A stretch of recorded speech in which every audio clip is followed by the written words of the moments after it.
Hi అండి, నమస్తే. Welcome to read with Yashu.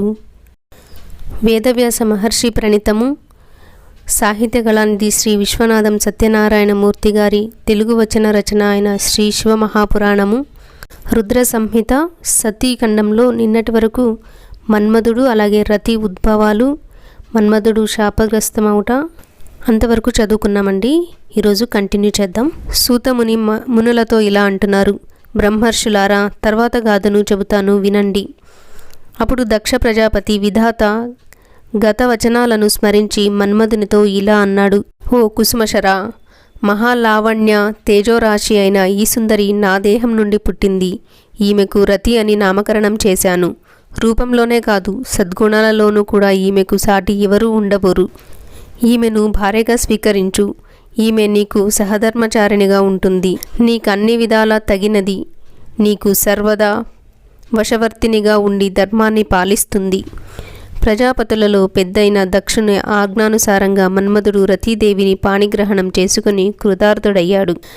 రతిరంజితుడైన మన్మధుడు కంఠాశ్లేష ప్రణయిని అయిన రతి విరహాన్ని క్షణకాలమైన ఓర్వలేక తన పుష్పబాణాలచే తానే పీడితుడయ్యాడు. ఆమె సాన్నిధ్యంలో కుసుమశరుడు నిత్యోత్సవ శ్రీలను పొందాడు. ఆమె కనుబొమ్మలను పరికించి ప్రజాపతి నా కోదండాన్ని లాక్కుని ఈమె కనుబొమ్మలుగా మలిచినాడా. చంచలమైన ఆమె చూపులను చూసి తన బాణప్రయోగం మీది శ్రద్ధను కోల్పోయాడు. సహజ సురభిల బంధురమైన ఆమె శ్వాసను ఆక్రూనించి మలయానిలం మీద శ్రద్ధను విడిచిపెట్టాడు. పూర్ణేందు సదృశమైన ఆమె ముఖంలో సులక్షితమైన కనురెప్పలను చూసి మచ్చగల చంద్రునికి ఆమె ముఖానికి గల భేదాన్ని నిర్ణయం చేయలేకపోయాడు. 12 ఆభరణాలతో 16 అలంకారాలతో సర్వలోక మోహిని దశదిశ ప్రకాశిని అయిన రతిని మన్మధుడు మహాదేవుడు గంగను స్వీకరించినట్లుగా స్వీకరించి అపరిమిత ఆనందాన్ని అనుభవిస్తున్నాడు. మెరుపులతో కూడిన మేఘంలా ఉన్నారు రతి మన్మధులు. తన కుమార్తె సౌభాగ్యాన్ని చూసి దక్షుడు ప్రీతుడయ్యాడు. యోగి తన హృదయంలో ఆత్మవిద్యను ధరించినట్లుగా మన్మధుడు రతిని తన హృదయంలో పదిలంగా నిలుపుకొన్నాడు. ఇలా మహామోహంలో ఓలలాడిపోతున్న మదనుడు బ్రహ్మగారిచ్చిన దారుణ శాపాన్ని మరిచి మామగారైన దక్షునికి గాని అతి ప్రియమైన రతికి గాని చెప్పనేలేదు. సంధ్య యొక్క చరిత్ర. మహర్షులతో సూతుడిలా అంటున్నాడు: ఓ మునులారా, అద్భుతావహము అత్యంత పవిత్రము అయిన శివమహాపురాణ గాథను వినండి. నారదుడు ప్రశ్నించగా బ్రహ్మగారు సమాధానపూర్వకంగా చెప్పిన సంధ్యా చరిత్రను మీకు చెబుతున్నారు. ఈ చరిత్ర చాలా పవిత్రమైనది, శుభావహమైనది. శ్రవణ మాత్రం చేతనే సకల కిల్బిషాలను తొలగించగల పరిశుద్ధమైనది. దీనిని విన్న స్త్రీలు సాధ్వీమణులవుతారు, సంతతాభ్యుదయాన్ని పొందుతారు. బ్రహ్మమానస పుత్రికగా జన్మించిన మహాసౌందర్య రాశి అయిన సంధ్యను చూడగానే మన్మథ ప్రభావంచే తండ్రి అయిన పితామహునకు, ప్రజాపతులకు, ఋషులకు ఇంకా అక్కడున్న వారందరికీ మనసు చలించింది. సంధ్య కూడా కామపీడితురాలైంది.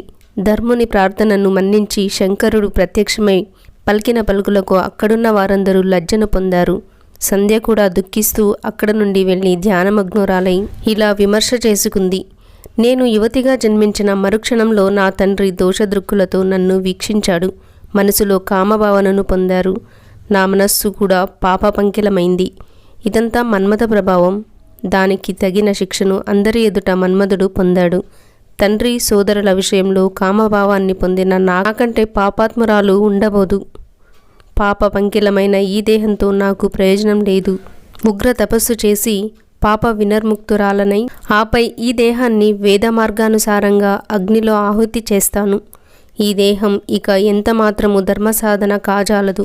ఈ విధంగా భూమి మీద ఒక మర్యాదను స్థాపిస్తాను. అదేమిటంటే, ఇక ఈ పైన మానవులు పుట్టుకతోడనే కామవికారాన్ని పొందకుందురుగాక. దేన్ని సాధించాలన్నా తపస్సుకు మించిన సాధన లేదు కదా. ఈ విధంగా చింతించి సంధ్య చంద్రభాగా నదీ తీరాన గల శ్రేష్టమైన చంద్రభాగా పర్వతానికి వెళ్ళింది. దాన్నెరిగిన బ్రహ్మ నియతాత్ముడు, సర్వజ్ఞుడు, జ్ఞానయోగి, వేదాంగ పారంగతుడు అయిన వశిష్ఠుని పిలిచి ఇలా అన్నాడు: పుత్ర వశిష్ఠ, అభిమానవతి అయిన సంధ్య పాప ప్రక్షాళన నిమిత్తం తపస్సు చేయగోరి చంద్రభాగా నదీ తీరానికి వెళ్ళింది. ఆమెకు యథావిధిగా దీక్షను ఇయ్యి. తపస్సు గురించి ఆమెకేమీ తెలియదు. నువ్వు ఉపదేశించు. ఆమెకు హితాన్ని కలిగించు. నువ్వు రూపాన్ని మార్చుకో. ఈ రూపంతోనే వెళితే తిరిగి ఏదైనా వికార భావాన్ని పొందవచ్చు. పితృవాక్య పరిపాలనావర్తి అయిన వశిష్ఠుడు సరే అని అన్ని విధాల మానస సరోవరాన్ని పోలి ఉన్న చంద్రభాగా నదీ తీరానికి వెళ్ళి అక్కడ బృహల్లోహితమనే సరస్సు చెంత సంధ్యను చూశాడు. వికసించిన కమలాలతో నిండి ఉన్న ఆ సరస్సు ప్రదోషకాలంలో ఉదయించే చంద్రునితోనూ నక్షత్రాలతోనూ శోభిస్తున్న ఆకాశంలా ఉంది. ఆమెను చూసి ఇలా ప్రశ్నించాడు. ఓ మంగళ స్వరూపురాలా, ఈ నిర్జనమైన కొండపైకి ఎందుకొచ్చావు? నీవెవరి కుమార్తెవు? నువ్వేం చేయదలుచుకున్నావు? రహస్యం కాకపోతే చెప్పు. నీ ముఖం దిగులుగా ఉంది, కారణమేమిటి? అప్పుడు సంధ్య మూర్తిభవించిన బ్రహ్మచర్యమా అన్నట్లు జటాధారి అయి అగ్నిలా ప్రకాశిస్తున్న తపోనిష్ఠుడైన వశిష్ఠునకు ఆదరంతో ప్రణామం చేసి ఇలా అంది. ఓ పూజ్యుడా, నేనే ప్రయోజనాన్ని కోరి ఈ తపోధనానికి వచ్చాను. మీ దర్శన భాగ్యం చేత అది నెరవేరినట్లే భావిస్తున్నాను.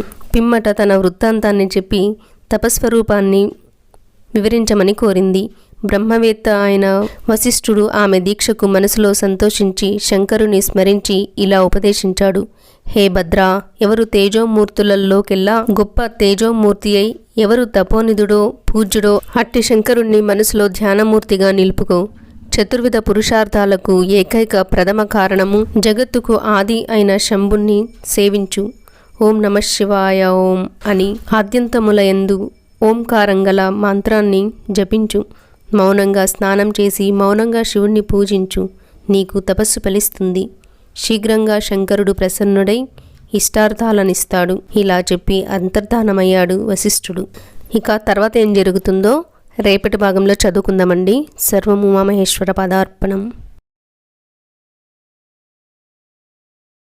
వీడియో నచ్చినట్లయితే లైక్ చేసి కామెంట్ చేయండి. అలాగే సబ్స్క్రైబ్ చేసుకొని తెలిసిన వాళ్ళకి ఇలాంటి వీడియోలని చూస్తారో అనేట్లా వాళ్ళకి షేర్ చేసి సబ్స్క్రైబ్ చేసుకోమని చెప్పండి.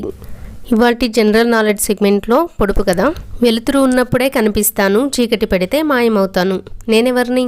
ఆన్సర్ తెలిస్తే ఇప్పుడే కమెంట్ చేసేయండి, లేకుంటే రేపటి వరకు వెయిట్ చేయండి. నిన్నటి ఈ క్వశ్చన్కి ఆన్సరు కొవ్వొత్తి.